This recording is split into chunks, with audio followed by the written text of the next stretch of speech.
So we've looked at the gradebook, and what I'd like to talk to you about now is the final column that you'll find in the gradebook. So let's go to our gradebook. Okay, and if I scroll over to the right here, I'm going to notice that the final column is my total column, which totals out the student grades. Now, compared to the last tutorial, you'll notice I've filled in grades for the test student so that I could actually get an average for him or her. So an 86.05%. Now, obviously, if you're grading on a traditional scale, this student has a B. So what I want to talk to you about is I want to talk to you about one thing I didn't mention previously regarding the total column here, the final column that has the total for the entire course. And then I also want to talk to you about correlating a number grade to a letter grade. So let's talk about the total column first. The one thing I want to mention about this is you can actually choose if you prefer to have this column at the very beginning of your student grades right over here or at the very, very end. And to do that, you simply click on this arrow here. And if you want to move it to the front, you click Move on the Front. And the page will refresh, and your total column is now at the front of the gradebook. And then if you want to move it back to the end, you simply click on that downward arrow again, choose Move to End, and there it is. Now, I grade on a traditional scale, which means that this student would get a B. But right now, it says 86.05. And I can put in my syllabus that an 86.5 would be a B, and I will probably still get emails from students saying, is this an A or is it a B? So how can I actually handle this? Well, let's talk about that. What we're going to do is we're going to click on this here to open up our nav, and we're going to go into our settings panel. So we're going to navigate away from the gradebook into settings.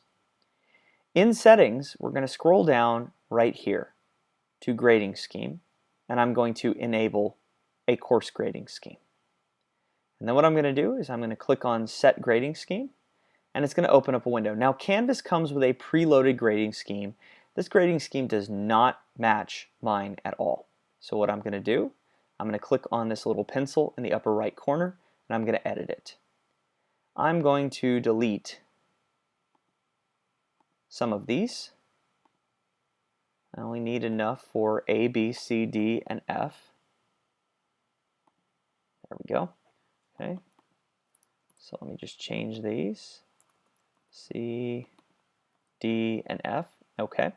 So I want an 89.5 to a 100 to be considered an A. I want a 79.5 to the next to be considered a B, then a 69.5, then a 59.5, and then finally anything below a 59.5 is an F. So I've now changed my grading scheme. You can delete any of these by simply clicking the X's, and if you want to insert one between two, you can just click where it says insert here, and it will insert a line and allow you to then create a new letter grade. But I'm going to delete that. Scheme name, I'm going to call this Standard Scheme, and I'm going to save it. So I'm going to make sure this one is the one I have selected. I'll choose Done, and then this is the part you might forget to do. After you've done all of that, don't forget to come down here and click Update Course Details, because if you don't do that, then it's not going to enable your course grading scheme. And now, if I go back to grades,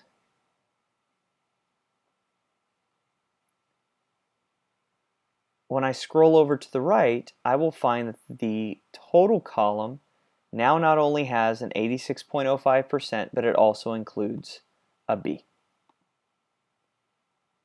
So that is how you enable a grading scheme, and that's also how you manipulate the total column.